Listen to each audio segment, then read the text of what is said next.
Мәдениет және өнер қызметкерлерінің кәсіби мерекесіне орай 15-21 мамыр аралығында еліміздің барлық өңірінде концерттік кештер, дөңгелек үстелдер, кездесулер, шеберлік сағаттары және тағы да басқа іс-шаралар өтеді. 19 мамырда Қазақстан Республикасының ұлттық академиялық кітапханасында мәдениет, кітап, білім, тіл атты Open Air фестивалі өтеді.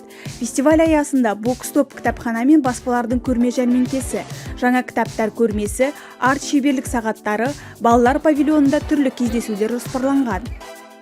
19 мамырда Роза Бағланова атындағы Қазақконцерт мемлекеттік концерттік ұйымында ел бірлігі жаңа Қазақстан атты гала-концерт өтеді. Гала-концертке еліміздің барлық өңірден шығармашылық ұжымдар мен үздік орындаушылар, домбырашылар мен басқа да әртістер жұмылдырылады.